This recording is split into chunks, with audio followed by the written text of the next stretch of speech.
रोहन और सीमा की नई नई शादी हुई थी। घर में ससुर यानी कि रोहन के पिता सुधीर जी और वे दोनों बस 3 ही लोग थे। इस घर को रोहन के माँ बाप ने जीवन भर पाई जुटाकर बड़ी मेहनत और अरमानों से बनाया था। वरना आज के समय में मुंबई में घर बनाना तो दूर की बात है, किराए पर लेना भी बहुत बड़ी अचीवमेंट से कम नहीं है। जब रोहन कॉलेज में था तब माँ उन्हें और दुनिया को छोड़कर जा चुकी थी। एक कामवाली बाई सकू थी जो सुबह से लेकर शाम तक उनके घर का सारा काम करती थी। नई नई शादी हुई थी, इसलिए सकुबाई का दिन भर अब घर में रहना सीमा को अपनी प्राइवेसी में बाधा सा लगता था। इसलिए अब सकुबाई सुबह खाना बनाना, कपड़े और पोछा करने के बाद चली जाती और वापस शाम को आकर खाना बनाती। सकुबाई की दोपहर की गैरहाजिरी से कई छोटे मोटे काम दिखाई देने लगे, जिनमें से ज्यादातर काम बिना कहे सुधीर जी ये सोचकर कर लिया करते कि बहू को मदद हो जाएगी, लेकिन बहू सोचती कि ससुर को औरतों के काम में दखल देने की आदत है। एक दिन मौका देखकर सीमा ने रोहन से कहा, क्यों न हम बाबूजी को वृद्धाश्रम में भेज दे। सिर्फ एक बार पैसा भरना पड़ेगा और उन्हें भी अपने उम्र के लोगों का साथ मिल जाएगा। हमें भी अपनी प्राइवेसी के बारे में ज्यादा सोचना नहीं पड़ेगा। रोहन ने सीमा की बातों पर ज्यादा ध्यान नहीं दिया। कुछ दिन ही बीते थे कि बाबूजी अपने दोस्तों के साथ एक हफ्ते के लिए टूर पर गए और इत्तेफाक से इसी दौरान सकुबाई भी छुट्टी पर थी। फिर क्या सीमा को जैसा चाहिए था वैसा समय मिलने लगा। अब रोहन रेस्टोरेंट में खाना खा लेता और सीमा का काम ऑमलेट, ब्रेड या मैगी से चल जाता। खाना बनाने की टेंशन नहीं थी, लेकिन घर में निकलने वाले सारे काम तो अभी भी करने ही थे। ससुर जी की गैर हाजिरी में सीमा को एहसास हुआ कि वह बिना कहे ही जो काम कर लिया करते थे उनसे कितना फर्क पड़ता था। छोटे मोटे लगने वाले ये काम भी काफी समय और एनर्जी लेने वाले थे।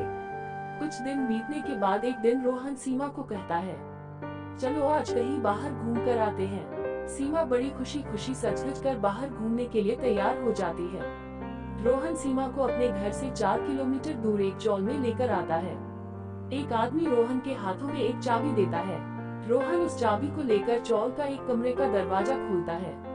कमरा खुलते ही 2 रूम वाले उस छोटे से अंधेरे से भरे घर के अंदर रोहन सीमा को लेकर जाता है और कहता है, कैसा लगा तुम्हें हमारा नया घर। रोहन कहता है, हम अगले महीने से इसी मकान को भाड़े से लेकर रहेंगे अलग और अपनी प्राइवेसी का मजा लेंगे। अभी मेरी आमदनी के हिसाब से हम इसी को अफोर्ड कर सकते हैं। रोहन का ये व्यवहार सीमा की समझ में नहीं आया।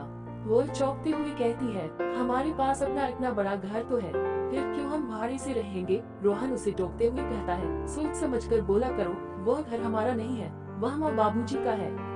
तुम्हारे पास 1 महीना है सोचने के लिए कि तुम्हें आगे क्या करना है। दोनों वहाँ से वापस अपने घर लौट आते हैं।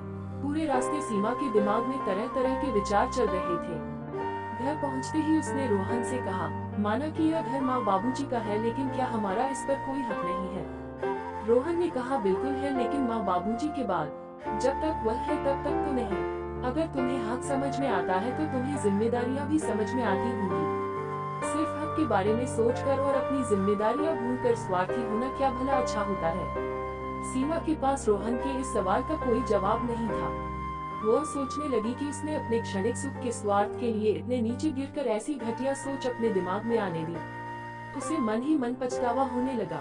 सीमा रोहन से बोली, मुझे माफ कर दीजिए, मैं सच में स्वार्थी हो गई थी, मुझसे बहुत बड़ी गलती हो गई। रोहन बोला, तुम्हें पछतावा हुआ, मेरे लिए यही काफी है, मैं तुमसे नाराज नहीं हूँ। बेटे और बहू का ये वार्तालाप सुधीर जी दरवाजे पर खड़े होकर सुन रहे थे।